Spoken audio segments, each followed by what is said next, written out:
지수는 뭐 결론부터 말씀드리자면 3대 지수 모두 하락을 했습니다. 이번에는 다우지수의 낙폭이 조금 더 컸어요. 다우지수가 1.1% 하락을 했고요. S&P 500과 나스닥 지수는 각각 0.5%, 0.4%, 네, S&P 500은 0.5% 내렸고 나스닥 지수는 0.4% 상승을 했네요. 네, 제가 이거를 하락한 걸로 착각을 했습니다. 이 중요할 때 그죠? 큰일 날 뻔했네요. 네, 나스닥 지수는 올랐습니다. 다만 주간 기준으로 상당히 좀 안 좋았어요. 3대 지수 모두가 다 2%대 급락을 했습니다. 그리고 나스닥 지수는 금요일에는 그동안 이제 많이 내렸으니까 양심이 있으면 좀 반등을 해야죠. 그래서 반등을 했는데 주간 기준으로는 뭐 2.6%나 이제 급락을 하면서 좀 어려운 국면이 이어지고 있는 상황입니다. 지금 경제 지표들은 잘 나와요. 그렇죠? 근데 정말 웃기게도 시장에서는 내년 경기 침체에 대한 우려의 목소리들이 이제 좀 나오기 시작을 했습니다. 거의 뭐 내년에는 경기 침체 피할 수 없어라는 게 그 확률이 뭐 거의 100%에 가까울 정도로 많이들 보고 있습니다. 다만 그 경기 침체의 강도가 어느 정도일 거냐에 따라서는 의견들이 좀 나뉘겠지만 그러면서 점차 이제 경제 지표들도 아마 꺾일 가능성이 있다라는 생각들을 좀 많이 하는 것 같습니다. 그래서 그런 부분들도 증시에 부담으로 작용을 했고요. 이번 주 FOMC 회의가 있죠. 그에 따른 경계감도 있습니다. 물론 기준금리는 동결할 가능성이 높아요. 시장에서도 다들 그걸 기정사실화는 하고 있습니다만 우리 얼마 전에 제롬 파월 연준 의장의 멘트 기억나죠? 인플레이션이 여전히 너무 높다라는. 그래서 아마 이번에도 뭐 금리는 동결을 하겠지만 기자회견에서의 발언이나 이런 부분들이 아무래도 매파성을 좀 띠고 있지 않겠느냐, 계속해서 이 물가에 대한 경고를 하지 않겠느냐, 그렇기 때문에 그걸 좀 확인을 하고 가자라는 심리도 있었습니다. 문제는 또 하나, 지금 S&P 500이 저희 뭐 마디지수 때 4200 깬 건 당연하고 뭐 200일 이동평균선도 깨고 했는데 이제는 확실히 기술적으로는 조정 국면에 진입했다라는 분석이 나옵니다. 지난 7월 고점 대비해서 지금 한 10% 정도 떨어졌는데 뭐 20% 정도 떨어지면 이제 약세장 전환인 거고 지금 그 정도는 아니지만 확실한 조정 국면에 진입은 했다라는 또 기술적 분석들이 나오고 있습니다. 그래서 아마도 조정이 조금 더 깊어질 수 있고 다만 이게 이제 뭐 고점 대비 뭐 20% 이러면 완전 약세장 전환이지만 지금은 그 정도는 아닌데 아마 조정이 조금 더 이어질 수도 있겠다라는 우려들이 좀 나오고 있습니다. 이날 경제지표 발표들도 있었어요. 꽤 있었는데 가장 주목했던 거 이제 저희 FOMC 회의 앞두고 가장 중요한 지표 요거 하나 남았었죠. 9월 개인 소비지출 물가지수인데 이거는 예상 정도로 딱 나왔습니다. 너무 다행이에요. 그래서 근원 물가지수 전년 대비 3.7% 상승을 했습니다. 예상치 동일하고 오히려 전월보다는 조금 완화가 됐죠. 근원 PC, 뭐 에너지라던가 식품에 지출한 물가지수를 뺀 근원 물가지수도 0.3으로 전월보다는 좀 높게 나왔습니다만 예상에 딱 맞았습니다. 그래서 이 자체는 시장에 뭐 공포를 주거나 뭐 호재가 되거나 이러지는 않았는데 다만 약간 거슬리는 거. 이 개인소득과 지출도 항목이 나오는데 이게 개인소득은 오히려 증가폭이 좀 둔화가 됐어요. 예상보다도 좀 낮게 나왔는데 개인 지출이 늘고 있어요. 그러니까 소득 증가는 둔화되고 있는데 지출은 오히려 늘리더라. 우리 이거 계속 확인이 되고 있는데 그냥 그동안 저축해 놓은 거 뺏어 쓰고 있고 신용카드 긁으면서 쓰고 있고 이게 한 번 쓰기 시작한 게 잘 안 주나 봐요. 그죠? 그래서 이게 계속해서 높게 나오면 결국 이게 또 물가 압력으로 이어질 수 있잖아요. 소비 지출이 줄지 않는 이상. 그래서 어떤 잠재적 물가에 대한 우려도 어느 정도는 반영됐다라고 보시면 될 것 같고 여기에 실제 10월 미시간대 1년 기대 인플레이션, 그러니까 미시간대가 집계한 기대 인플레이션을 봤더니 이것도 높게 나왔어요.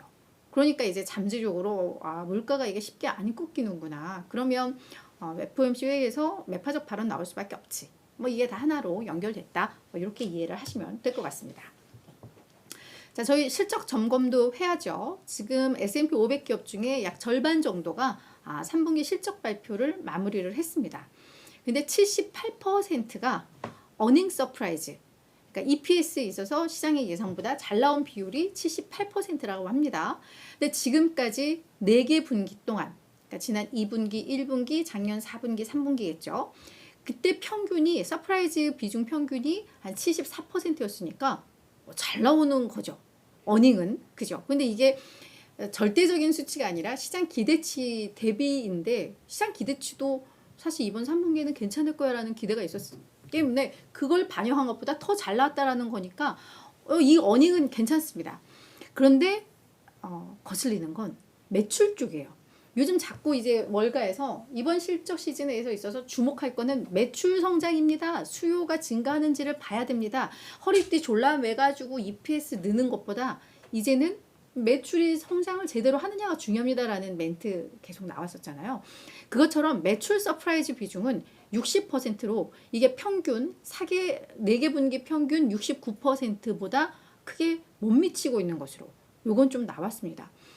그러면서 이번 실적 시즌에 대한 기대가 좀 과했나? 라는 얘기들도 한 곳에서는 지속적으로 이런 경고들이 나와요. 그래서 그런 거 우리가 좀 알고 넘어가야 될 것 같고요. 그리고 우리 캐시우드 이 언니도 또 요 트위터죠. 옛날에 트위터 지금 X로 바뀌었는데 여기에다가 또 자신의 생각을 남겼는데 지금 우리 미국 경제는 이 데이터가 시사하는 것보다 그러니까 경제 지표의 그 지표보다 훨씬 더 약하다라고 이야기를 하고 있습니다. 그래서 정부 통계의 취약성을 지적을 하면서 이 매출 부진, 기업들 실적에 있어서 매출 부진이 정말 놀라울 정도다라고 표현을 하고 있습니다. 그러면서 또 한 예를 든 게 그 배송기업이죠. UPS. 이 배송량이 11% 감소한 것으로 나왔는데 이게 2007년, 2009년의 배송량보다도 좀 부진한 성과라고 해요. 그래서 이게 뭘 의미하는지를 알아야지. 이게 그쵸. 배송이라는 것은 아무래도 이것도 소비와 직결되는데, 그러니까 뭔가 지표들을 되게 잘 나오지만, 뭔가 아닌 것 같아. 라고 캐시우드는 계속 얘기하고 있습니다. 그래서 캐시우드는 옛날부터 연준을 많이 비난을 했죠. 금리 인상 더 했다가는 진짜 미국 경제 망가진다. 지금 인플레가 문제가 아니라 이러다가 이제 디플레이션 온다. 막 계속 경고를 했었기 때문에 이 언니는 또 본인의 그 전망에 대한 확신을 갖고 있죠. 그래서 요즘 같은 때 지표는 잘 나오는데 경기 침체에 대한 우려는 커지고 이러니까 본인의 생각을 남긴 거예요. 지금 경제가 이 경제 지표 그대로 믿고 갈 거 아닌 것 같아. 실제 우리가 체감하는 거 기업들의 실적에서 드러나는 거는 안 좋아라는 걸 한번 강조를 한 거죠. 그래서 이런 게 이제 경기 침체에 대한 우려들이 계속 고개를 드는 것도 이런 의견들도 아마 반영이 되고 있는 것으로 보입니다. 자, 마지막 이슈는요. 이것도 되게 흥미로운 이슈인데요. 제이미 다이먼, 우리 JP 모건의 CEO죠. 뭐 월가의 황제라는 수식어가 붙기도 하고 이분은 월가에서 상당히 영향력이 있는 분인데 이분이요. JP 모건에서 근무한 이후 처음으로 JP 모건 주식 100만 주를 매도하겠다라는 계획을 발표를 했습니다. 놀랍죠? 왜 갑자기? 근데 지금 제이미 다이먼이 JP 모건의 주식을 약 860만 주를 가지고 있다고 합니다. 그리고 여기에다가 뭐 아직 미실현된 뭐 이런 스톡 옵션이라던가 뭐 이런 것들까지도 더 추가로 보유를 하고 있으니까 보유 주식이 상당히 많은 건데 그 중에 100만 주를 매도했다가 아니라 이제 지금부터 매도할 계획이다를 이제 계획서를 제출을 한 그런 상황인데 제이미 다이먼은 일단 매도하는 이유에 대해서는 뭐 세금 문제라던가 우리가 이제는 금융자산을 조금 다각화하기 위함이다. 내가 너무 우리 회사 주식만 갖고 있을 수는 없잖니. 뭐 약간 그런 관점에서 언급을 했는데 우리 지금 약간 그냥 머릿속을 딱 스치는 뭔가 생각 있지 않아요? 없으실까? 혹시 JP모건 CEO 자리 내려오는 거 아니야? 그죠? 그죠? 실제로 월가에서도 갑자기 JP모건 주식 지금까지 판 적이 없는데 늘 JP모건은 좋은 기업이다. 계속해서 성장할 기업이다라고 했던 사람이 왜 갑자기 매도를 하지? 라고 해서 이제 은퇴에 대한 우려들. 이분이 아마 한 3, 4년 안에 이걸 뭐 정리하려는 계획이 있는 거 아니야? 뭐 요런 의견들이 좀 나왔는데 이에 대해서 JP모건에서는 은퇴 수수는 아니다라고 이제 공식적으로 발표는 했습니다. 그러면서 정말 세금 문제와 어떤 포트폴리오, 자산 포트폴리오의 다각화를 위한 거다라고 언급은 했습니다만 이 소식은 앞으로 어떻게 전개가 될지는 저희들이 또 봐야 할 이슈일 것 같습니다. 자, 그리고 우리 앞서서도 이제 제가 잠깐 언급은 했지만 우리 워런 버핏, 네, 워런 버핏 투자의 규제 이분이 S&P 500 그래 조정에 진입을 했다. 되게 좋은 소식이야 라고 이야기를 했어요. 우리 이제 아파하지 말자라고 이것도 하나 준비를 했는데, 자, S&P 500 7월 최고치가 4,607이었는데 지금 4,117까지 내려왔습니다. 비율로는 한 10.6% 하락한 상황이에요. 7월에서 8, 9, 10, 한 3개월 만에, 그죠? 자, 그러면서 지금 분석가들은 조정 국면에 진입했다. 그렇기 때문에 추가 하락 가능성이 있다라고 이야기를 하고 있습니다. 그래서 지금 이렇게 지수가 내려오는 것 이유, 채권 수익률이 급등하고 있고 지정 확정 리스크가 확산되고 있고 기업들의 실적이 뭐 잘 나온다고는 하지만 우리의 기대에는 못 미친다. 그래서 S&P 500이 힘을 못 쓰고 있다. 이런 분석이 나오고 있습니다. 자, 워런 버핏. 그래, 지금 시장 뭔가 되게 혼란스러워. 그치? 근데 이거 무시해. 그리고 지금의 매도 약간 감성적 매도. 그냥 공포에 떠는 매도. 내가 이 기업의 가치 평가를 하고 전망을 해서가 아니라 그냥 그 심리적으로 휩쓸려서 매도하는 그런 패닉 매도. 지금 약간 그런 기간인 것 같은데 요거 피해라 라고 이야기를 하고 있습니다. 그러면서 나도 10대 때부터 투자를 했지만 나는 하루 뒤, 일주일 뒤, 한 달 뒤, 그래 1년 뒤에도 무슨 일이 일어날지 나 몰라. 그리고 이거 알 필요도 없어. 중요하지도 않아. 라고 이야기를 하면서 하지만 나는 장기적으로 우리 미국 증시가 상승할 것이란 건 난 안다.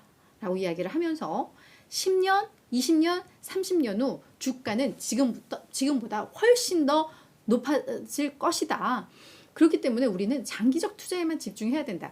1년, 2년 이거 장기 투자 아니다라는 거예요. 그러면서 시장에서 감정적인 매도가 있을 때 헐값에 좋은 주식을 살 수 있는 이 기회를 이거는 제공하는 시점이니까 지금 우리에게 좋은 기회고 이 조정은 좋은 소식이다라고 이야기를 하고 있습니다. 그래서 이런 때 내가 이 기업 그래 1년 뒤에 뭐가 있더라, 얘가 뭐 엔비디아가 AI 칩으로, 이게 아니라 계속적인 현금 흐름을 예측하고 이 기업은 얼마나 오래 갈 기업이야 이걸 예측을 해서 장기적으로 가야 된다라는 건데, 우리 워런 버핏 애플 되게 좋아하시고요, 뱅크 오브 아메리카 좋아하시고요, 그죠? 그래서 코카콜라인가 펩시인가 뭐 그런 것도 아마 하나 갖고, 그건 제가 아직 기억이 가물가물해요. 그래서 이분의 포트폴리오를 보면서 따라가는 거 나쁘지 않을 것 같습니다. 그래서 그런 점에 있어서 저희 지금 너무 하루하루 일일이 할 필요 없다라는 말씀 드리고요.